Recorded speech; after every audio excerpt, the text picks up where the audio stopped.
Et on en vient à un autre nuisible qui fait des ravages dans les constructions en bois, c'est le termite. Dans les Alpes-Maritimes, 42 communes sont touchées. Et Berre-les-Alpes l'est depuis l'année dernière. La municipalité et les habitants se sont unis pour faire baisser le coût du traitement et débarrasser le village de l'insecte. Coralie Beck, Ariane Massiglia.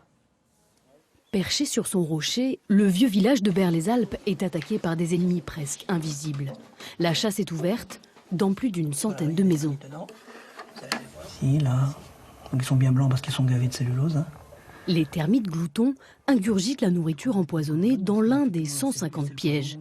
Une fois que le termite a trouvé une source de nourriture, a fortiori plus pratique à consommer puisque c'est de la pâte, c'est pas du bois dur, il se cantonne dans les stations et il transmet des phéromones attractives pour que les autres termites viennent se nourrir. Les insectes ramènent ainsi le poison à la colonie et la détruisent de l'intérieur. Et dans tous les 16 que vous avez autour, on ne trouve pas depuis des mois de termites. Par contre, celui-là, il est très infesté et on le nourrit régulièrement tous les 2 mois.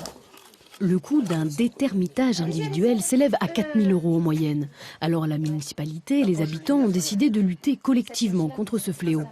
En traitant les 4 000 m² d'un coup, chaque propriétaire paiera au total 500 €. Voilà, donc le piège est dessous. Dans les Alpes-Maritimes, 42 communes sont concernées par le risque termite. Bien traitée, la menace peut être endiguée, mais le sujet reste souvent tabou. Les gens ont peur que ça sache parce que ça peut déprécier le prix des maisons, des appartements, etc. Mais ce qui est aberrant, parce que si on laisse faire, tout va être détruit très rapidement. Il faudra 2 à 3 ans pour être sûr d'avoir éradiqué la termitière, pour être certain de protéger le village, son patrimoine et sa population.